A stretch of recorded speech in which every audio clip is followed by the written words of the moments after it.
I just left the city council meeting. I was at the Panama City Beach City Council meeting tonight, and I wanted to address the council about a couple of big issues.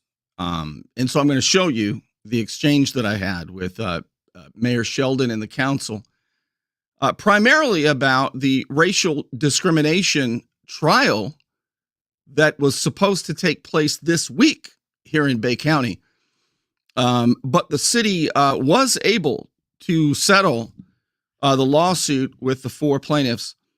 I don't know how many millions of dollars. I don't think that number is going to be released, but I did want to know who's paying for it. Where are all these millions of dollars coming from?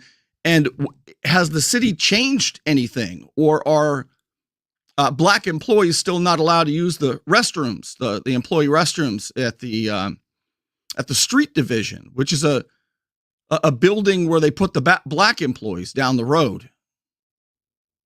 It's separate from City Hall. They've got the slave quarters down over by the Harley Davidson shop. And whatever happened? I mean, are the policies still the same, or aside from the city just stroking a big old check and nobody paying a price for it, what's going on? So I asked the mayor these questions, and I'm going to show it to you. It's going to be a short and quick show, so I won't be rambling on for all of you who say, "Get to it, Thompson," right after this. Have you received a speeding ticket for which you want no points placed onto your driving record? I'm El Saline, 850-215-0628. Let me help you. Don't let back pain and neck pain get you down. Find relief at Brown Chiropractic Center on St. Andrews Boulevard in Panama City. Dr. Sherry Brown helps people heal naturally with chiropractic adjustments and deep tissue massage. Call 769-3777. Okay, here it is. This happened just about maybe an hour and a half ago. I'm Bernie Thompson. Today should have been day 4 of the racial discrimination trial against the city of Panama City Beach. There was a big racial discrimination trial scheduled for this week. And it's not taking place, and I'm guessing that's because the city settled the lawsuit. Is that true? Yeah.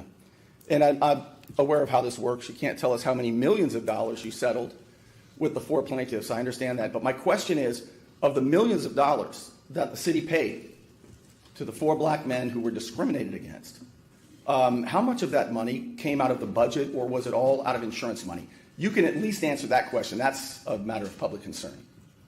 Insurance. Thank you. I appreciate that, Councilman Chester. So the insurance paid millions of dollars. And the whole thing was about the Black employees that you put down in the other building, the street division. And there's one boss man down there that said you can't use the bathrooms, the employee bathrooms. And so there's this one supervisor, the boss man at the slave quarters down the road that you're settled with. Is the boss man in any trouble, or did he get a reprimand, or is he just still good to go? So the guy who cost the city millions. Well, there's also there's another one coming up. A lady who worked in the same place is coming up. So there's another lawsuit against the city. No comments at all on that. I have read to you the whole complaint in a previous show. If you want to search for that, you can see it. It wasn't just the boss man that came in and got promoted ahead of everybody.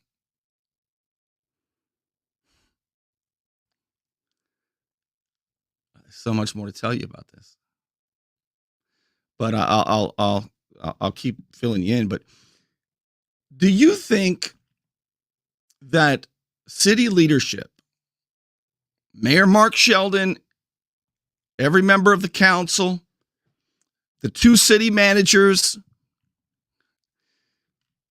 the department head, do you think that there should be consequences for running off half of the Black employees who had been there, some of them for 11, 12 years, had stellar records?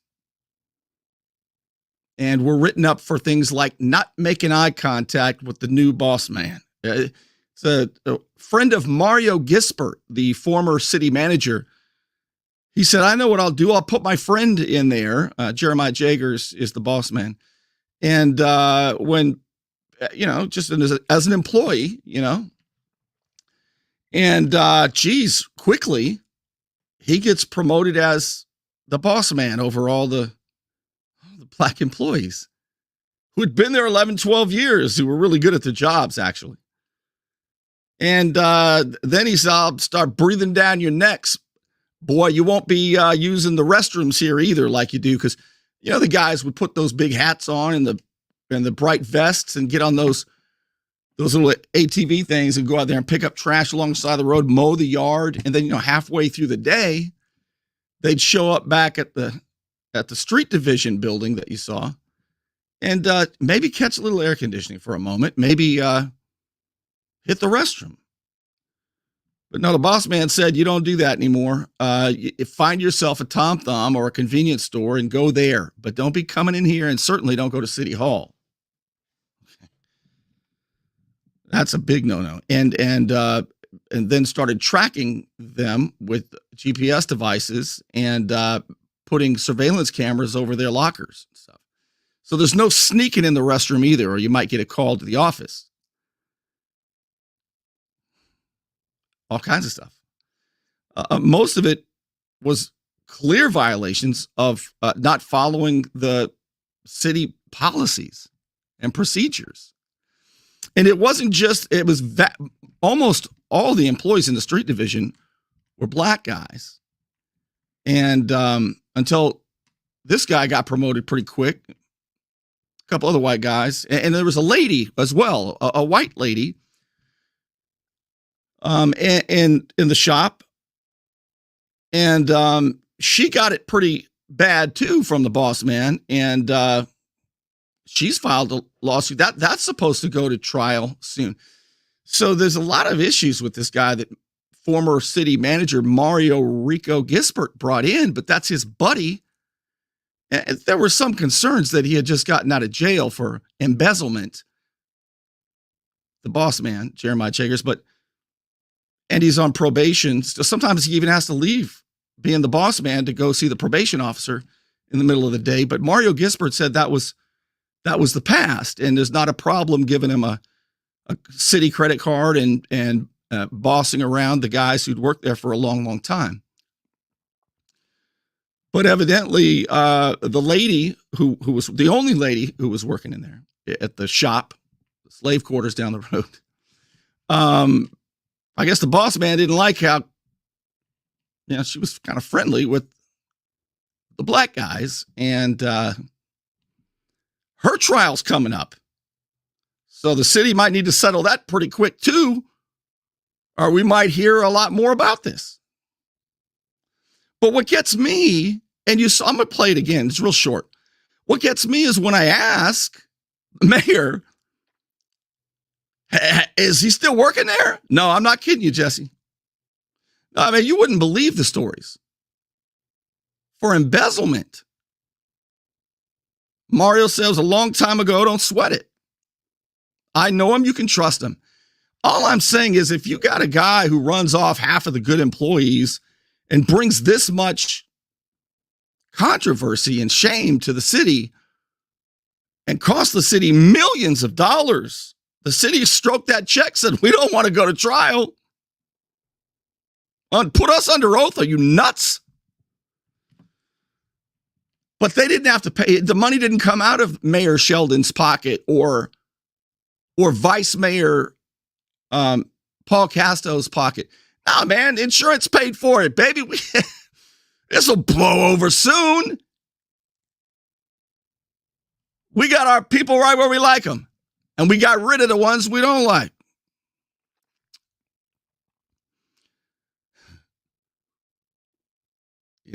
Shelley, how can you not be seeing anything? I see. Okay. All right. Hopefully you guys can see and hear me. But anyway, I want you to see this again. Watch what I ask. Wouldn't you think if there's a guy with this much bringing this much shame to and costing this. Well, it doesn't cost the city any money, but it comes from insurance. We can do what we want to do to people. Treat people however the hell we want to treat them. Stop sticking your nose in our business. It's down at the damn street division anyway. Who cares? It's Chinatown.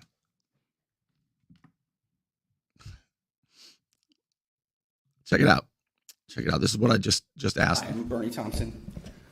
Today should have been day 4 of the racial discrimination trial against the city of Panama City Beach. There was a big racial discrimination trial scheduled for this week. And it's not taking place, and I'm guessing that's because the city settled the lawsuit. Is that true? Yeah. And I'm aware of how this works. You can't tell us how many millions of dollars you settled with the 4 plaintiffs. I understand that. But my question is, of the millions of dollars that the city paid to the 4 black men who were discriminated against, how much of that money came out of the budget, or was it all out of insurance money? You can at least answer that question. That's a matter of public concern. Insurance. Thank you. I appreciate that, Councilman Chester. So the insurance paid millions of dollars. And the whole thing was about the black employees that you put down in the other building, the street division. And there's one boss man down there that said you can't use the bathrooms, the employee bathrooms. And so there's this one supervisor, the boss man at the slave quarters down the road that you're settled with. Is the boss man in any trouble, or did he get a reprimand, or is he just still good to go? So the guy who cost the city millions. Well, there's also there's another one coming up. A lady who worked in the same place is coming up. So there's another lawsuit against the city. No comments at all on that. No comments at all on that. Now, I also talked to them about the Outfall project, where they're going to drill gigantic 30-foot deep trenches in the Gulf of Mexico and discharge stormwater near Pier Park. Okay, I know you don't know about this because the news isn't telling you about this. How much it's going to cost? Do you want to know how much money Panama City Beach is spending this year compared to 2 years ago? Why your assessments are so high? I'm going to show you those public comments, and you'll see their reactions right after this. It's a hot time in Florida, and my friend Ryan could make sure your air conditioning is running at peak efficiency. He could even install a new one, built to a higher standard, American standard. Find out more at PCAirrepair.com. You want to look good? You want to feel good? Little John's Big and Tall is where it's at. Right across the street from Sky's Pizza Pie, 5700 North Davis Highway. You can find out more online at littlejohnsbigandtall.com. He's also a member of the iTex trading community, where your iTex dollars are welcome. What I'm gonna tell you right now, I know it's probably hard to believe. You said, Bernie, come on, you're always saying crazy stuff. I'm telling you the truth. The city plans to dig in the Gulf of Mexico, under the water of the Gulf of Mexico, 1,500 feet deep, right next to Pier Park. 30-foot deep, gigantic trenches. They're going to dig up the rock bed. They're going to drill in the Gulf next to Pier Park. And they're going to put gigantic pipes and put stormwater through them, discharging bacteria in the Gulf, which will cause dead zones. It's really called hypoxia. Look it up. Watch. Here's what I ask about the budget. And by the way, they're spending money. I mean, if you want to know how the contempt they have for you, the resident, what they have in mind, what they're doing to Front Beach Road for the developers to ruin it. They don't want you here. You're a nuisance. If you're a resident, you are only a resource to bleed dry, to fund their schemes so they can get their friends the big contracts and God knows the kickbacks. Watch. Right, speaking of money, the budget this year is, you're spending $236 million this year. Last year, you spent $140 million, and the year before that, it was $42 million. You understand that you've gone from $42 million to $236 million in, what, 2-3 years? And that means higher assessments for the residents. On the backs of the residents, times aren't real good right now for the people. But for you guys, you're just living large on the shoulders of the residents. Can we get some sort of spending control at all?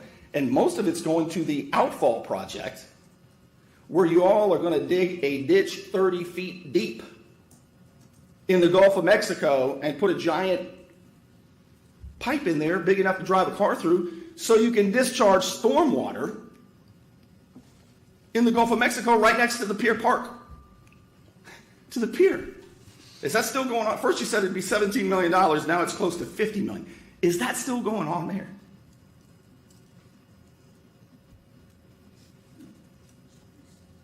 All right, I'm going to leave, and I'll be watching. Thank I'll be you. watching for answers. Thank Does you. anybody else have any public comment this evening? Thank you. And then he pays, and then Sheldon pays through the TDC money he gets for marketing the Gulf Coast Jam that he owns. The mayor owns the concert.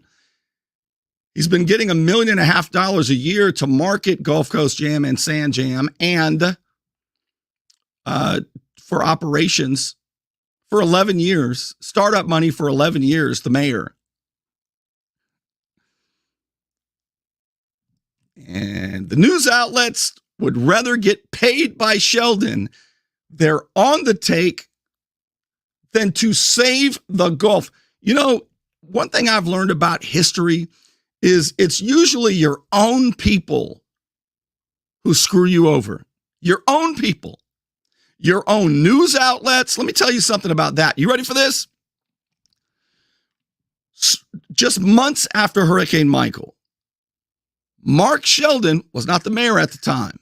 He was on the planning board. Mark Sheldon, who they were the St. Joe Company had him ready to go, locked and loaded. Sheldon's our guy. He opens up a nonprofit called, are you ready for this? What the hell is it called? Panhandle Strong? Is that it? Help me out, Miss Herman. I'm forgetting. Is it Panhandle Strong? I think it's Panhandle Strong. Go to sunbiz.org, search Panhandle Strong nonprofit, and you'll see that Mark Sheldon started that. Okay. So when you hear the news outlets and you think they're being so great to the community, they care about the community because at the end of the news broadcast, they would say, WMBB Panhandle Strong. And you thought, man, they really care. No, they were getting paid by this guy. They're on the take. When they say Panhandle Strong, they are tricking their own community. It's usually your own people who screw you over in the world. And when the Gulf of Mexico has dead zones and the rock bed is dug up, they want to put 20 of them out there. When your assessments are so high and you can't drive on Front Beach Road because it's not for you, it's for the developers. You're just there to fund them and to bleed you dry and threaten you with code enforcement for their friends. You're going to say, how did this happen? And you know what I'm going to tell you? Our own people did it to us, and it's your fault. You're going to say, Bernie, I like the first part, but don't say it's my fault. I didn't. You let me go in there all alone all the time. You're not in there. I tried to have protests for a month. We got maybe 50 people one time. There should be 500 to 1,000 people surrounding City Hall saying, do not dig up the Gulf of Mexico. Do not put stormwater in the Gulf of Mexico. Send that $21 million back where it belongs. It was HUD money from the federal government, and the city lied to get it, and the FBI knows it, and nobody gives a damn. So I'll say it's your fault because you didn't believe me or you didn't join me, whatever. But that's the lesson of the night. It's usually your own people who sell you out. All right. That's really all I got tonight. Short night. I want to thank, of course, as always, the Unknown Patriot. Thank you for your support. I just left City Hall. I just had to tell you what happened. And I'll see you soon.